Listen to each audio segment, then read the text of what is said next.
It's June 8th, 2017, and another remarkable event is about to be uncovered by Arion, Rebecca, and Olly, the Retrospectors. So it was on this day that Sam Panopoulos sadly passed away, but not before he had jotted his name into the history books as the creator of perhaps the most divisive dish in recent human history, Hawaiian pizza, obviously being kind of a margarita with ham and pineapple on top. Okay, well, let's just quickly state our case then, so that we've dealt with this head on. Rebecca, are you a fan of pineapple on pizza? I mean, that's what it comes down to. I think the ham is uncontroversial. I thought I was, and then I looked back through time and like a series of flashbacks, I could see that every time I'd had it, I had actually peeled the pineapple off. What?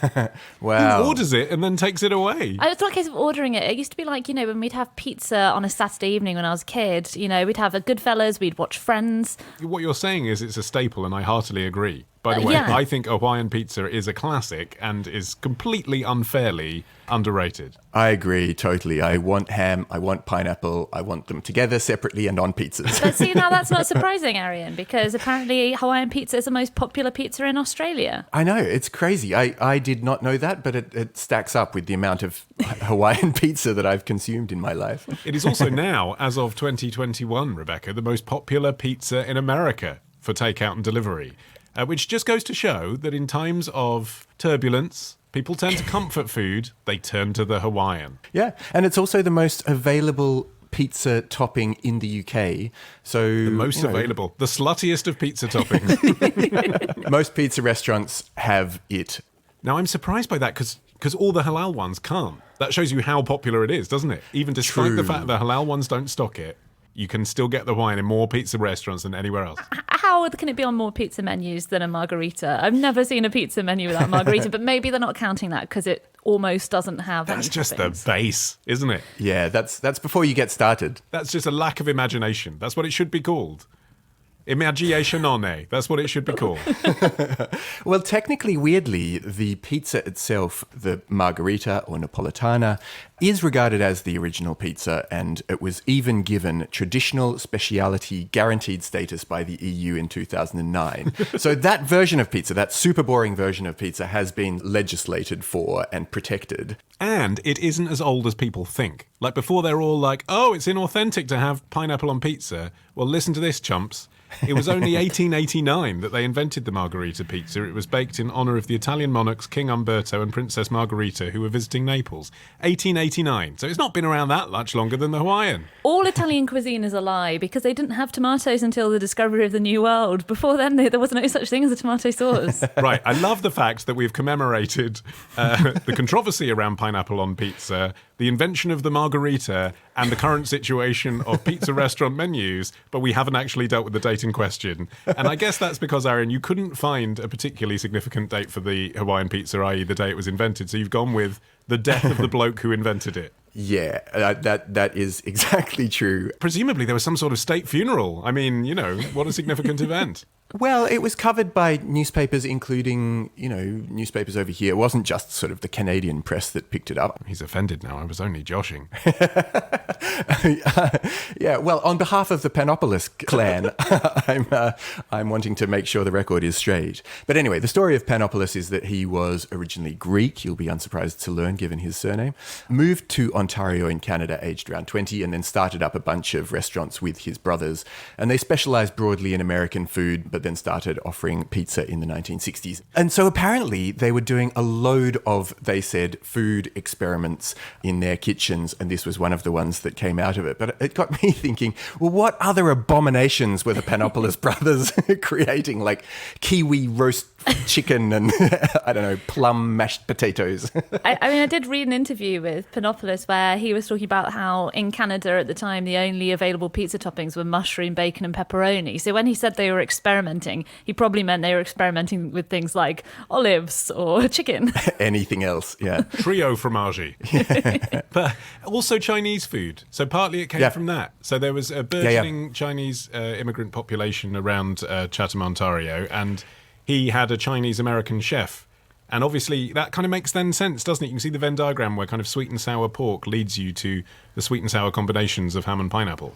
It totally does. And yeah, I think that sort of culture clash was kind of what American food was at the time. Same as like Australian food became, and I suppose UK food as well. These are cultures that embraced other parts of the world and then popped them on their pizzas. There is actually a bit of a dispute around the invention of the Hawaiian pizza as well, which is that there was a restaurant in Oregon which was serving Hawaiian pizza in 1957. It was called Francine's Pizza Jungle. But I've looked into this. I followed my journalistic instincts, and I managed to find a photo of the menu at Francine's Pizza Jungle. Okay. Just quickly, as an aside, the Pizza Jungle is even more ridiculous than a Pizza Hut. It's a metaphor too money, isn't it? Just put a name in it as well. Like, you're already like, okay, I'm in Oregon, but I'm having Italian food, but I'm in a jungle, but I'm going to eat Hawaiian flavors on a pizza. The Hawaiian theme was not alone on this menu. It was a nationality-themed menu, including Irish pizza, which involved corned beef, cabbage, and potato. And That does sound rank. Having just said eat whatever you like, don't eat that. there was also French pizza. That was frogs' legs, onions, and mushrooms. Oh, she's having a laugh, Francine, isn't she? No, this is nonsense. Do you want to know what was on the Hawaiian pizza? Well, not really. It might as well be called Francie's Monkey Typewriters, mightn't it? You know, I mean, if you chuck enough random ingredients onto some bread, then eventually, of course, you're going to invent the Hawaiian pizza. Well, it did include pineapple, but it also included papaya and chopped green pepper, and that's it. Ugh. Okay, too much. Too much. Which makes you realize that it does actually need that ham, bacony offset. You think of the defining characteristic being the pineapple, but obviously in having assessed this alternative reality version of Hawaiian pizza, you do actually need that ham. I think you do. I think it's the combination of sweet and sour is what it really is, isn't it? And actually, that's why, like, I don't know if you've seen online, there's a lot of discussion about what they eat on pizzas in Sweden. Oh, yeah. Because in Sweden, big fans as a nationality of the pick and mix. And they basically take that philosophy to their pizza toppings. So, like, in Sweden, you can get bananas on a pizza, you can get curry on a pizza, you can get French fries on a pizza. But it doesn't seem that ridiculous to me because it's constantly that taste thing of getting something salty and greasy and then something sweet to offset it, which I think... Like, if you just close your eyes and forget you're eating a banana and all the prejudices you bring to banana as a Westerner, that would taste pretty good, wouldn't it? I've had it. I've been to Sweden. I've had that very pizza. They also do a lot of stuff with béarnaise sauce. As you say, it has that exact quality of curing your hangover. It's putting together sweet and salt and restoring you after a night out, and you don't really care that there's a weird fruit like banana on it. I mean, I've seen one where it's like kebab meat on a pizza and you fold it in half and dip it in béarnaise sauce. But really, that's a kebab. Like, then the pizza's just a flatbread, isn't it? Yeah. At a certain point, it's certainly not a pizza anymore, surely.